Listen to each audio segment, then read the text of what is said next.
What is overtraining? Overtraining is unfortunately very loosely defined. The most common definition, however, is a state in which an athlete is incredibly exhausted, in which his workout performance drops significantly, and his progress stalls or maybe even regresses. I argue that this is not overtraining, or should not be called overtraining, but severe overtraining. Overtraining alone is something that I want to show you now. Let's look at this graph. This graph might seem very confusing at first, but I will explain it to you very quickly. This graph is supposed to show many things. This graph is supposed to show the in-row on each athlete's capacity and the following recovery process, as well as the muscular growth process. I will explain all of this to you now. Let's start with the green color. The green color is simply supposed to show the baseline of each athlete. Each athlete starts with the same baseline. Anytime the graph shoots above the baseline, that is muscular growth, okay? Anytime it shoots above it, that is a new baseline, essentially, a new level. That shows growth, progress.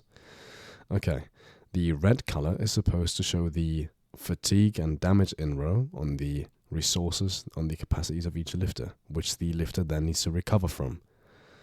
Recuperate both from the fatigue as well as recover from all the damage and repair it. Okay, now let's compare each of those graphs.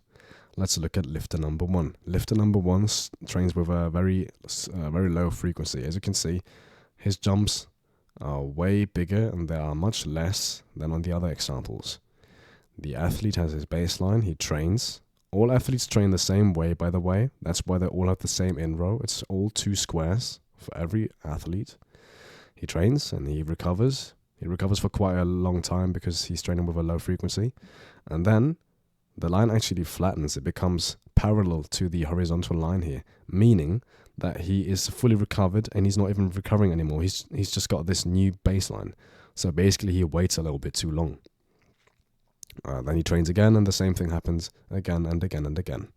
Let's look at this athlete, the overtrained athlete.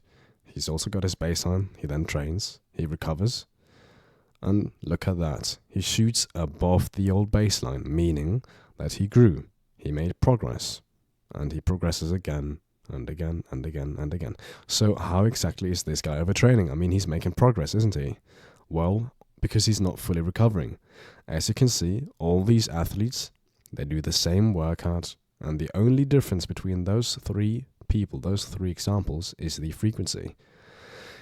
He would fully recover if he waited for another square, but he doesn't, so he's cutting his recovery short, and thus cutting his growth short, because you're not growing in the gym, you're causing damage in the gym. That is why everybody is dropping below baseline when he trains.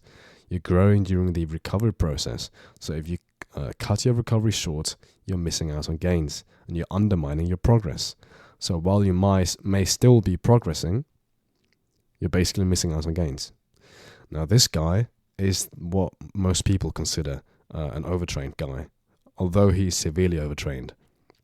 This guy trains, and he trains again, not even having shot above his baseline, meaning that he's just stalling, he's just stagnating. The same thing happens again. Oh no.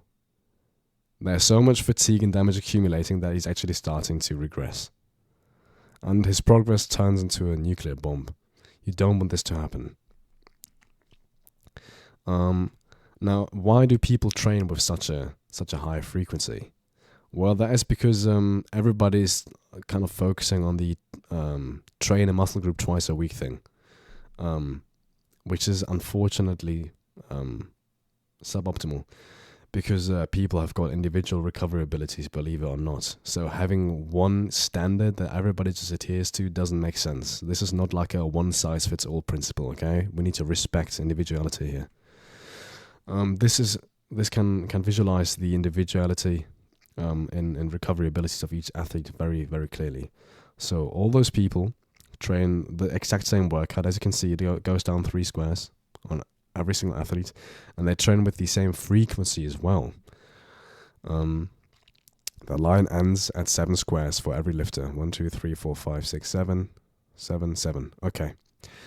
But as you can see, the angle at which the line shoots up, at which recovery happens, is very differently. This guy's got a very steep line. This guy not so much, and this guy definitely not so much. Now, the steepness of this angle is essentially supposed to show the efficiency of each lifter's recovery abilities. This guy is super efficient, those guys not so much. So this guy completely gets away with the frequency. He's doing totally fine. Look at that. He fully recovered after about 5 squares, 4.5, and he grows. He grows plenty, right? And this is when he trains again. He would do just fine, right? He would build a lot of muscle.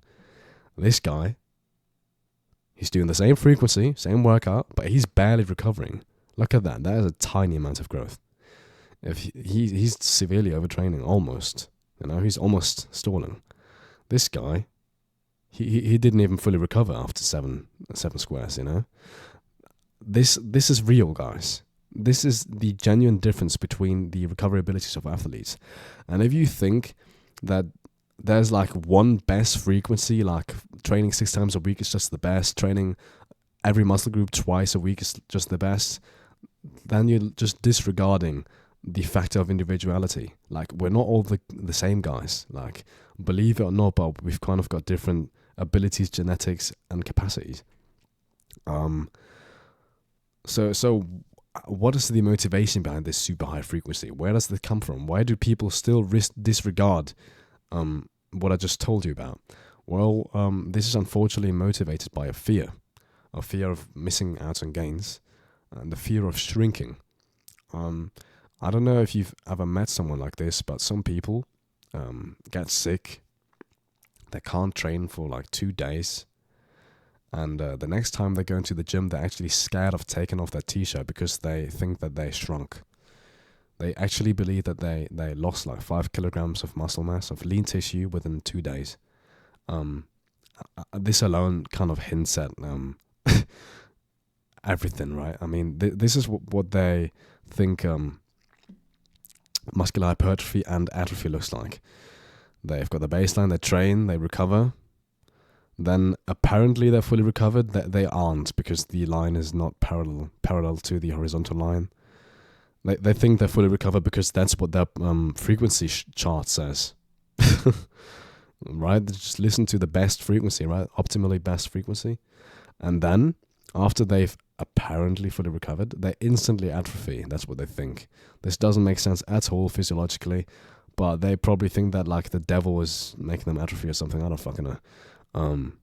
You know, and if they don't train like that, then they will be dragged down to low frequency hour. But because, as you know, everyone who trains with low frequency is tiny. You know, like Dorian Yates. This is what reality looks like. Quite a bit more boring, right? No low frequency howl, devil and stuff. Pretty boring.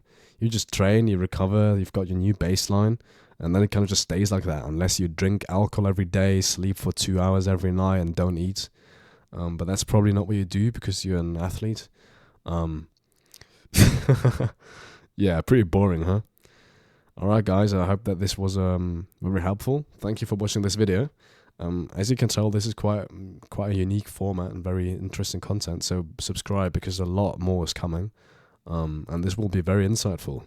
In fact, it's probably going to change your training forever. So subscribe to my channel, leave a like, because I deserved it for sure. And comment a little question, comment a little hate comment. Ramon, you're chatting shit, you know, comment a little bit. Thank you very much. Have a nice day.